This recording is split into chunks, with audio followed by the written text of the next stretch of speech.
चलो चलिए सखी सब मिल के मंगल गाए। चलो चलिए सखी सब मिल के मंगल गाए। चलो चलिए सखी सब मिल के मंगल गाए। चलो चलिए सखी सब मिल के मंगल गाए। गोकुल जन में कुंवर कन्हैया घर घर खुशियाँ छाए। गोकुल जन में कुंवर कन्हैया घर घर खुशियाँ छाए। चलो चलिए सखी सब मिल के मंगल गाए। चलो चलिए सखी सब मिल के मंगल गाए। चलो चलिए सखी सब मिल के मंगल गाए।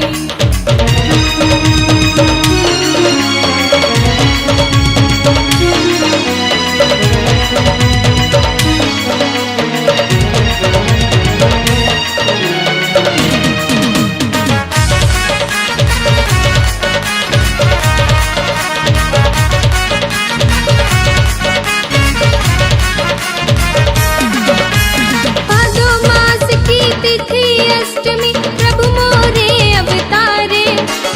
उमड़ घुमड़ के मेघा बरस छाए हैं बादल कारे।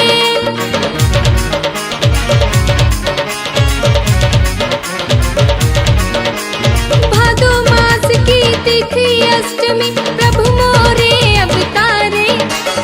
उमड़ घुमड़ के मेघा बरस छाए हैं बादल कारे।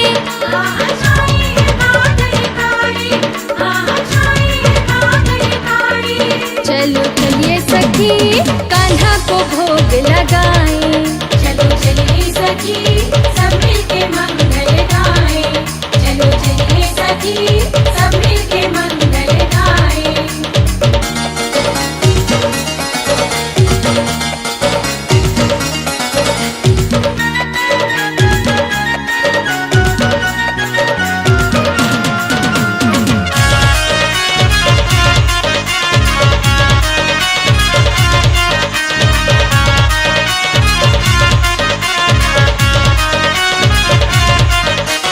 मोतियन चौक बुरे हैं न्यारे झालर वंदन वारे। चंदन के पलना में ललना झूल रहे हैं प्यारे।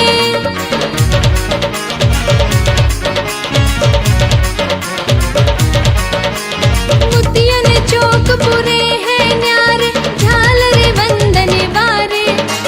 चंदन के पलना में ललना झूल रहे हैं प्यारे।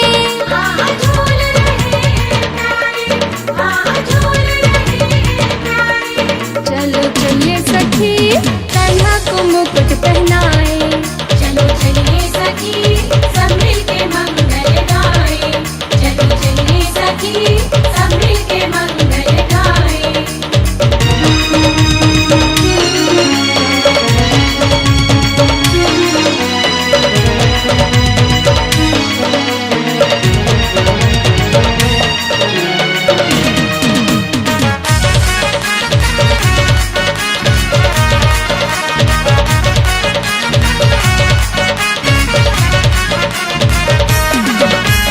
मोरे मुकुट है माथे सोहे कानों में कुंडल साजे।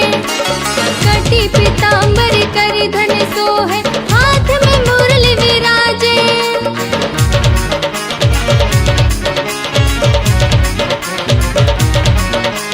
मोरे मुकुट है माथे सोहे कानों में कुंडल साजे।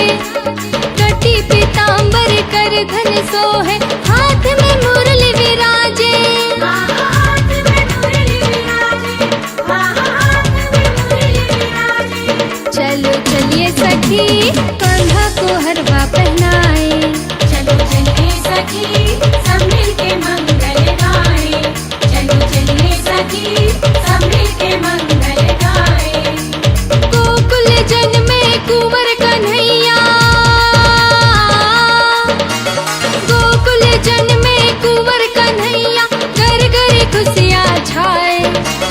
गोकुल जन में कुंवर कन्हैया घर घर खुशियाँ छाए।